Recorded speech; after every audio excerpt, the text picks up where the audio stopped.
everyone, welcome back to the Zach GP channel, and in today's episode I have another post-sprint quali final thoughts video for F1 Fantasy heading your way. Now, we actually had a very interesting sprint quali results, so there's a lot to unwind, and I do think it does change a lot of what we were thinking heading into this race weekend. However, as per usual, at the start of this video, to my left, you will see all of the budgets needed to go up 0.3 if you're an A tier asset, or up 0.6 million, down 0.6 million for any B tier assets. However, I will admit now, it does not matter too much unless you're really pushing for that little bit of extra budget heading into Abu Dhabi, but budget just does not matter too much anymore. However, as per usual, this is going to be hard and fast information, and I will say I don't have a lot of time to make this, so the editing will be slightly rushed. However, I appreciate all of your support on this, so make sure to give this a like, give me a sub if you want, and hey, let's get straight into the Zach GP's tier list for every asset in F1 Fantasy after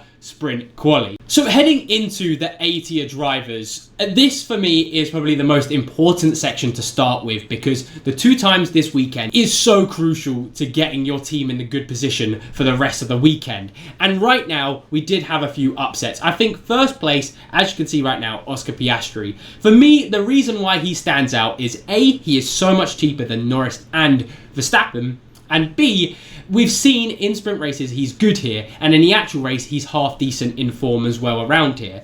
I think if this was a weekend where you wanted to go for Oscar Piastri, and I don't actually think it will be too much of a differential now, but it will still be a little bit of differential, this is the time to do it.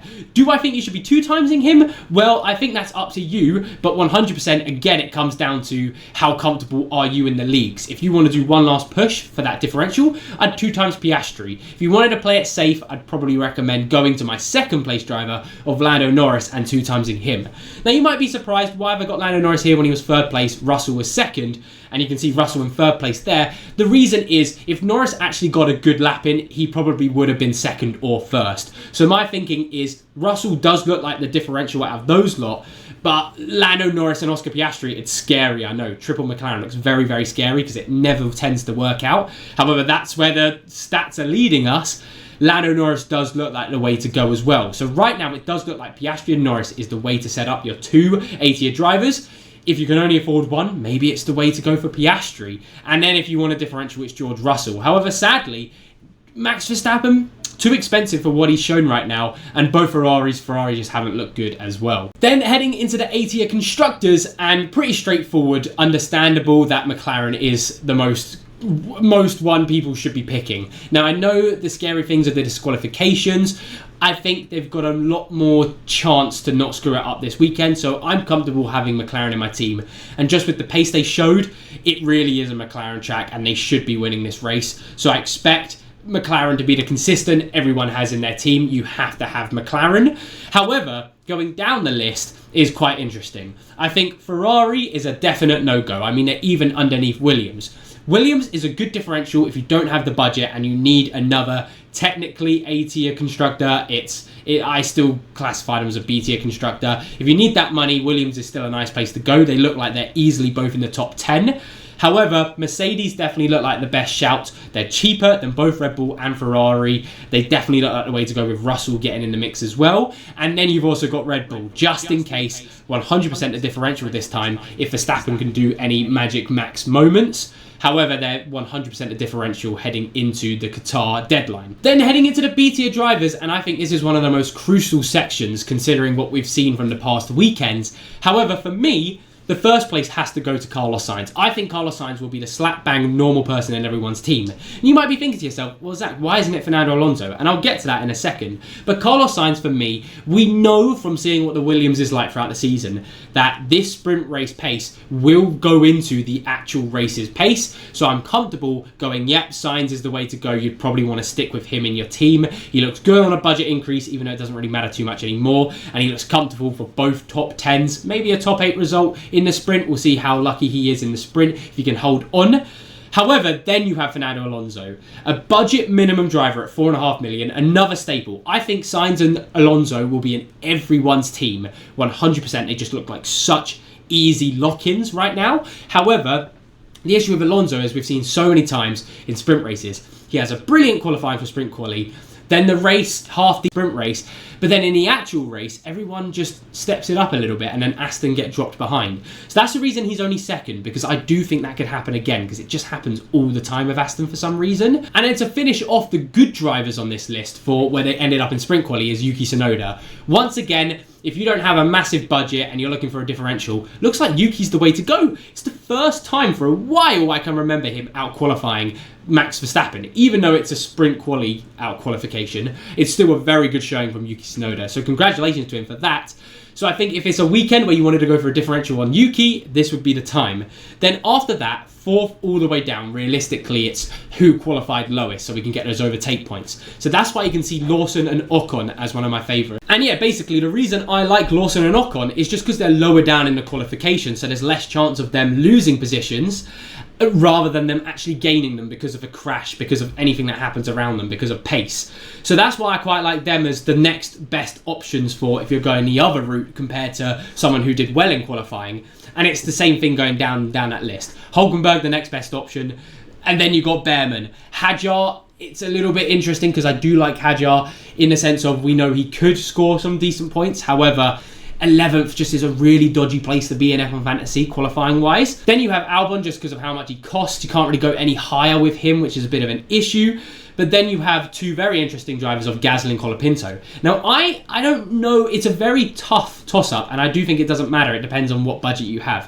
If you have to go with one of the Alpines, Gasly, obviously, if you can fit him in, but then Colapinto. But at 19 and 20th, they're qualified badly enough so it doesn't matter what happens to them. However, I just can't see them going up the field, so that's why they're still quite far down the list. And then finally, you got Antonelli, who just didn't look on it right now. He got lucky to get out of Q2 or SQ2.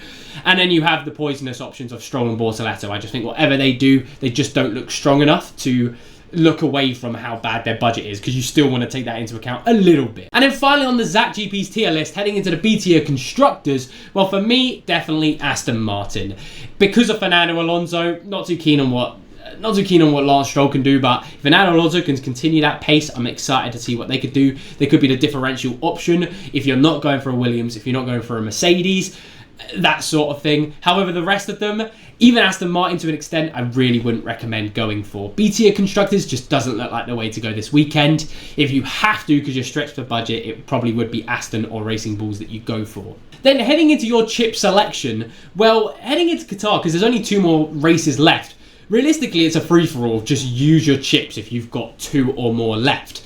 But there is still a ranking of if you have 2 if you have 2, which ones you should use in Qatar. However, if you've just got 1, just use it right now. If you've got extra DRS, 100% it's an extra DRS race weekend. Then if you don't have extra DRS and you have Limitless, use Limitless. If you have both extra DRS and Limitless, use extra DRS this weekend and Limitless in Abu Dhabi, etc., and just go down the list. However, stuff like Wildcard, Final Fix really isn't a brilliant here. However, just use Final Fix again if you just have it to get it used.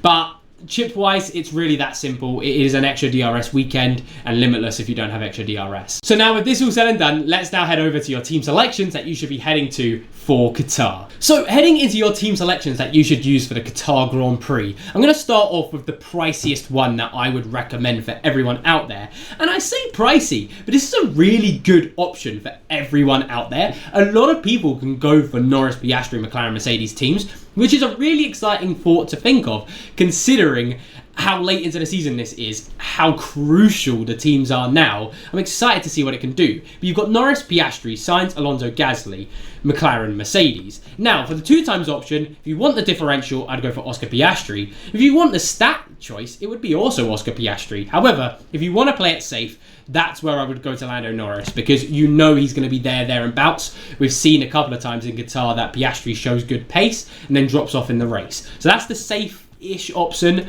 However, risk it for a chocolate biscuit option 100% is Oscar Piastri.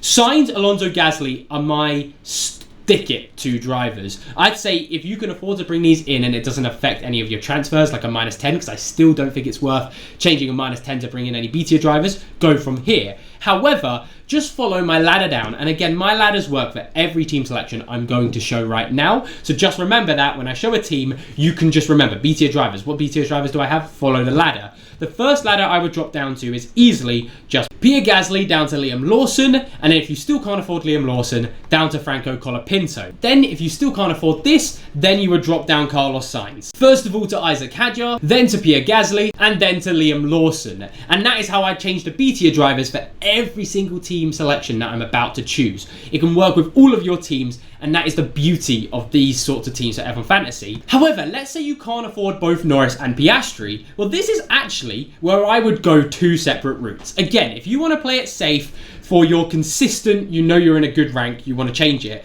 then that's where I would go Norris and keep George Russell, where I had 2 times Lando Norris. However, if you wanted to play it a little bit different, this is where I would go Piastri and George Russell. Again, clearly Oscar Piastri with the 2 times option. And this team, again, it's so cheap. Well, considering what else we've been looking at, like Norris Verstappen teams, but I just think from the looks of it, we're not going near a Norris Verstappen team right now. So I'm very happy to go Piastri, Russell, McLaren, Mercedes, and I actually think heading into this race weekend, especially if you're playing extra DRS, it's crucial for playing extra DRS. You can't really drop your 2 A-tier drivers further than that. This is where you would go McLaren and then actually someone like a Williams, and then we're dropping it even further down the list of how much money you need to build up these teams. Then if you still can't afford to have 2 A-tier drivers on your team, this is where you start to have a look everywhere else. And I actually think you stick with Oscar Piastri, because we're getting to the point where the budgets, you really have to do something different to keep up with everyone up front. So this is where you keep Oscar Piastri as the 2 times,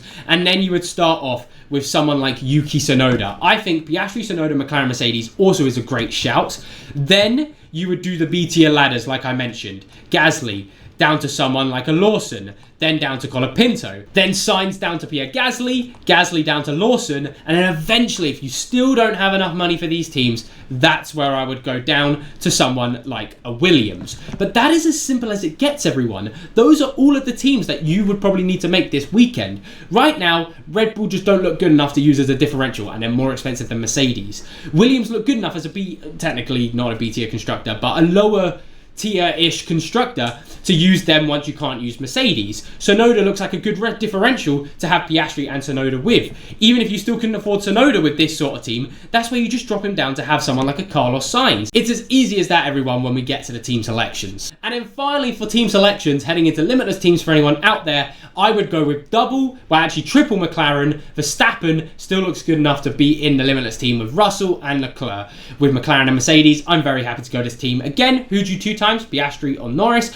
I think right now, risk it for a chocolate biscuit, go for Piastri. I keep saying risk it for a chocolate biscuit, but Piastri looks good. So I'm not uncomfortable going the 2 times with him, but I can understand why we would be, just because of what we've seen every now and then in the last few races. However, that is it, everyone. So thank you all so much for watching this video. Make sure to like and subscribe if you enjoyed this video. I really hope it did help with selecting your teams for Qatar, helping you out to figure out all of the stats we got from Sprint Quali. As per usual, please comment down below. I'll try to get to them. I'm a little bit sick at the minute, and I'm also going out. I'm being a donut. I've got to be up for the live stream over on FanApp, so we'll see what's going on. However, yeah, if you've got any comments to leave about your teams, what you should do, leave them down below, and I'll help you all out. But again, thank you all so much for watching. It will be a little bit less edited, so bear with me on that, but thank you all so much for watching, and I'll see you all very soon. Take care, everyone.